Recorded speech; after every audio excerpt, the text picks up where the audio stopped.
आज हम चर्चा कर रहे हैं भारत की विदेश नीति की जो मुख्य जो विशेषता हैं उनमें साधनों की पवित्रता की नीति। देखिए, भारत की विदेश नीति अवसरवादी और अनैतिक कभी नहीं रही है। भारत साधनों की पवित्रता में विश्वास करता है। वो अंतर्राष्ट्रीय शांति और सुरक्षा, राष्ट्रों के बीच न्यायपूर्ण संबंधों, सम्मानपूर्ण संबंधों, संगठित लोगों को एक दूसरे के साथ सहयोग करने में और अंतर्राष्ट्रीय विवादों को मध्यस्थता के आधार पर निपटाने में भारत की विदेश नीति, भारत का सिद्धांत हमेशा से रहा है। इसलिए साधन यानी वे साधन जिनमें दो देशों के बीच में कभी भी भारत उनमें तनावपूर्ण संबंधों की स्थिति की वकालत नहीं करता है। इसलिए साधनों की स्वतंत्रता यानी शांति और सुरक्षा में विश्वास करता है, राष्ट्रों के बीच न्यायपूर्ण सम्मानपूर्ण संबंधों में विश्वास करता है और अंतर्राष्ट्रीय विवादों को हमेशा भारत की विदेश नीति रही है कि मध्यस्थता के द्वारा ही उसको सुलझाने का प्रयत्न करता है। इस जैसे उदाहरण के तौर पर भारत पाकिस्तान 1965 में ताशकंद समझौता, 1972 में शिमला समझौता, ये इसके एक उदाहरण हैं कि हमने कभी भी किसी दूसरे राष्ट्र के अंतर्राष्ट्रीय राजनीति में कहीं भी कोई हस्तक्षेप नहीं किया। तो साधनों की जो पवित्रता है ये हमारी विदेश नीति की मुख्य विशेषता है। इसके बाद में आता है पंचशील पर जोर देने वाले। देखिए, 1954 के बाद में पंडित नेहरू ने पंचशील के 5 सिद्धांत दिए।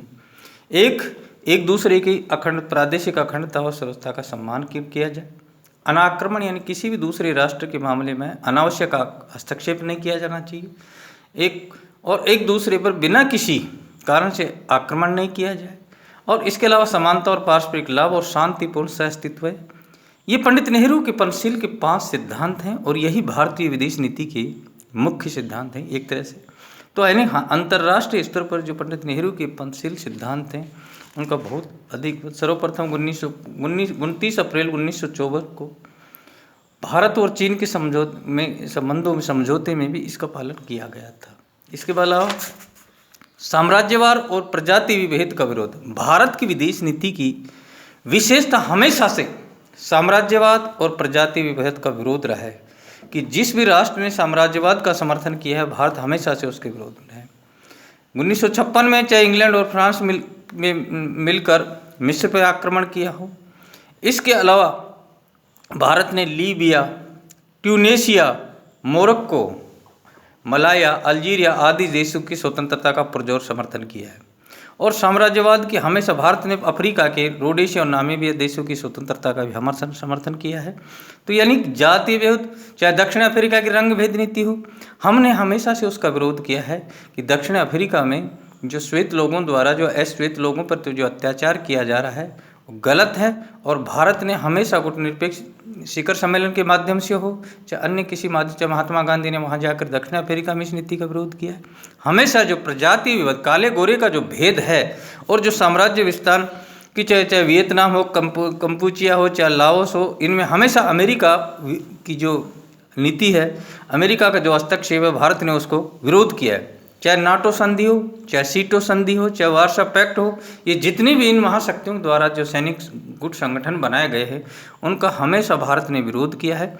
तो हमने हमेशा किसी भी साम्राज्यवादी और प्रजाति विभेद का हमेशा से विरोध किया है, हम आगे भी करते रहेंगे। और हमारी विदेश नीति कभी ऐसी नहीं रही कि हमने साम्राज्यवाद चाहे इंग्लैंड और फ्रांस का हो, चाहे अमेरिका द्वारा वियतनाम, कंपूचिया और लाओस में जो हस्तक्षेप किया जा रहा हो, चाहे लीबिया, ट्यूनीशिया, मोरक्को, मलाया और अल्जीरिया की स्वतंत्रता का मामला हो, पश्चिम एशिया ने भारत ने डॉलर की साम्राज्यवाद का हमेशा से विरोध किया है। तो यानी कि भारत की जो विदेश नीति है वो साम्राज्यवाद और प्रजाति विभेद का हमेशा से विरोध करने वाली नीति रही। इसके बाद में संयुक्त राष्ट्र संघ का समर्थन करने वाले। देखिए, भारत हमेशा से संयुक्त राष्ट्र संघ की सदस्यता का स्थापना का समर्थन करने वाला एक संस्थापक देश है। और जब 24 अक्टूबर 1945 में संयुक्त राष्ट्र संघ की स्थापना हुई उस समय भी भारत ने इसका समर्थन ही किया था, हालांकि उस समय हमें स्वतंत्रता नहीं मिली थी। और 7वीं बार भारत सुरक्षा परिषद का स्थायी सदस्य रहा और हमेशा से मांग करता है कि भारत भी सुरक्षा परिषद का स्थायी सदस्य राष्ट्र है। भारत ने सोमालिया में, इथोपिया और सोमालिया जो संघर्ष था और जो सोमालिया में जो मानवीय सहायता भेजने का समर्थन किया है। इसके अलावा चाहे युगोस्लाविया हो, चाहे सोमालिया हो, चाहे कंबोडिया हो, चाहे लाइबेरिया हो, चाहे अंगोला हो, चाहे मोजाम्बिक, इन सभी राष्ट्रों में भारत ने हमेशा संयुक्त राष्ट्र संघ से मांग की कि इन देशों में शांति स्थापित की जाए। और हमेशा से वो किसी भी, चाहे अफ्रीका का देश हो चाहे एशिया का अफ्रीका, जहाँ इन महाशक्तियों द्वारा हस्तक्षेप किया जा रहा है, उस नीति का भारत ने हमेशा से विरोध किया है कि नहीं, इन देशों को स्वतंत्र किया जाए, वहाँ शांति स्थापित की जाए।